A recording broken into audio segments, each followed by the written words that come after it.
Non, xustamente eu creo que aí o que temos que decir, hai neste momento toda unha mirada a eso que se chama Galicia baleirada, España vacía, que é unha mirada que ten unha componente moi interesante en términos emocionais, que pode ser moi creativa se sabemos aproveitala, pero que se basa fundamentalmente nunha especie de lembranza romántica de cando éramos novos. Todos tiñamos unha aldea, todos vimos do mundo rural, todos... Bueno, e os historiadores non temos esa mirada, nin as historiadoras. O sea, tamén temos esa componente de mirada, pero o que queremos é, e sobre todo neste caso e con este diseño de historia aplicada, o que queremos é coñecer para, digamos, para desenvolver. Non é o recordo paralizado de vestixios, de imágenes do pasado, do ferro da cociña, de cando éramos novos, cando poñemos os calcetís brancos. Non é eso, é unha cousa diferente. É saber de que son capaces as aldeas, de que foron capaces as aldeas, intentar explicalo, porque levamos anos, máis de 30 anos, máis de 40 anos en Instagram intentando explicar isto, manexando o territorio. Que capacidade de innovación tiñan, que capacidade de modificar e de ter un espacio que mesmo a toponimia nos di que estaba perfectamente ordenado.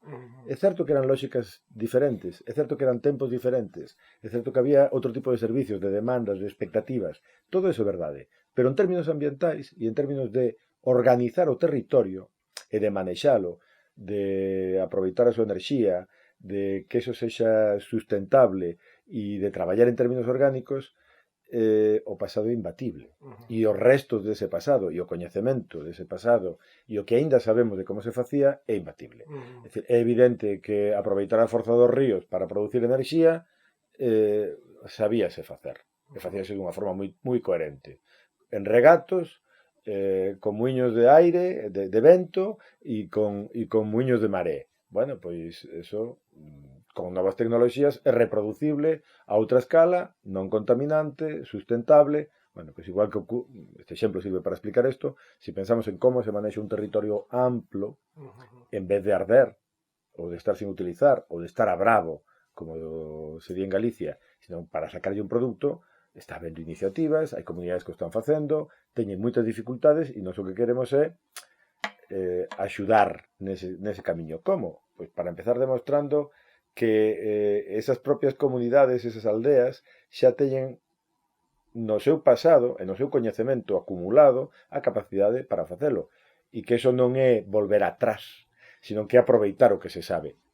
E iso mesmo en ciencia, mesmo, en fin, nas redes, esa frase de que camiñamos a lombos de xigantes, quere decir que o que facemos ten que ver co que soupemos e aprendimos, ¿no?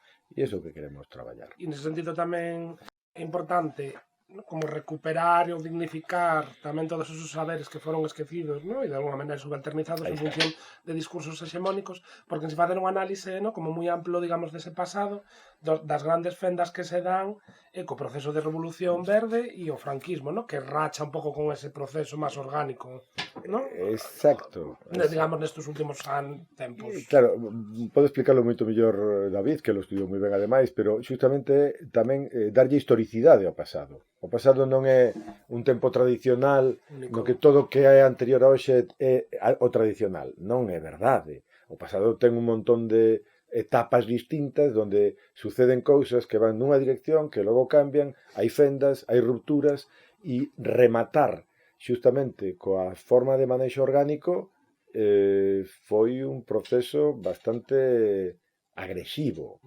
Aínda non se conseguiu. E aínda non o conseguiron de todo, precisamente. En fin, David sí, no, aquí en xeral, no conxunto de España e en Galicia tamén, temos un problema un pouco coa memoria dese pasado, non? Un pouco entroncando coa túa pregunta de antes e coa resposta de Tito, o pasado non é nin peor nin millor, é diferente. E ese coñecemento desa diferencia é moi relevante. Pero nós temos un problema. Cando falamos da nosa memoria do mundo rural. O sea, somos un país no que todos somos de memoria campesiña, de memoria labrega, pero a inmensa maioría de nós xa non nos somos, e en moitos casos nin sequera os nosos pais, e temos efectivamente unha memoria idealizada dese pasado, pero é moi relevante decir que esa memoria idealizada dese pasado está construída sobre un momento no que esas sociedades campesiñas do pasado estaban destruídas, están destruídas, están desarticuladas por un feito histórico que non podemos negar, que a guerra civil e a dictadura, sobre todo os 20 primeiros anos da dictadura, ¿no?